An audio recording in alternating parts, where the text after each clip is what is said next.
ये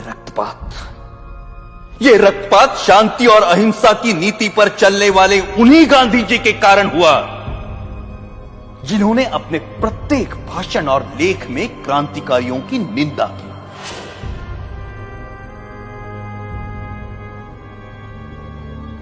जब गांधी जी के प्रचंड विरोध के बावजूद भी मार्च 1931 के वार्षिक अधिवेशन में कांग्रेस ने भगत सिंह के साहस की प्रशंसा में प्रस्ताव पारित किया, तब गांधी जी अपनी इस पराजय को नहीं भूले और कुछ महीने भीतर जब मुंबई के गवर्नर पर गोली चली तो गांधी जी ने उसका कारण भगत सिंह की प्रशंसा में पारित इस प्रस्ताव को ही बताया।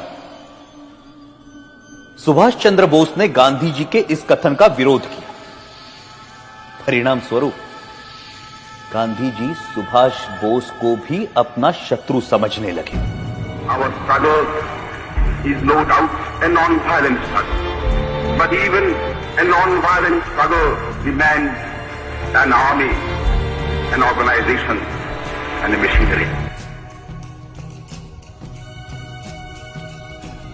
और उनका कांग्रेस अध्यक्ष चुने जाने पर गांधी जी ने कहा कि सुभाष की जीत गांधी की हार है। जब तक उन्हें कांग्रेस अध्यक्ष की गद्दी से नहीं उतारा गया तब तक उनका क्रोध शांत नहीं हुआ। जो लोग कहते हैं कि मात्र गांधी जी के परिश्रम से हमें आजादी मिली, वो एक झूठा इतिहास लिखना चाहते हैं। जब तक देशभक्त क्रांतिकारियों के बलिदान को अंधेरे में रखा जाएगा तब तक हमारी आने वाली पीढ़ियां इतिहास के सवेरे से वंचित रहेंगी।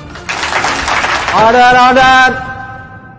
1947 की सर्दियों में हिंदू मुस्लिम एकता के लिए गांधी जी ने जो आमरण अनशन रखा था, उसे तोड़ने के लिए जो पहली शर्त उन्होंने रखी थी वो ये थी कि दिल्ली की मस्जिदों में शरण लिए हुए हिंदू और सिख शरणार्थियों को मस्जिदों से बाहर निकाला जाए और मस्जिदें मुसलमानों को सौंप दी जाए।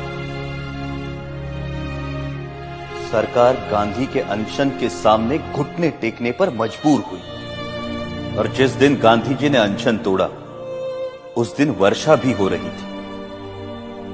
उस असाधारण सर्दी में अच्छे घरों में रहने वाले लोग भी कांप रहे थे, परंतु उन निराश्रितों के ठिठुरते हुए कुटुंब मस्जिदों से बलपूर्वक बाहर निकाले गए।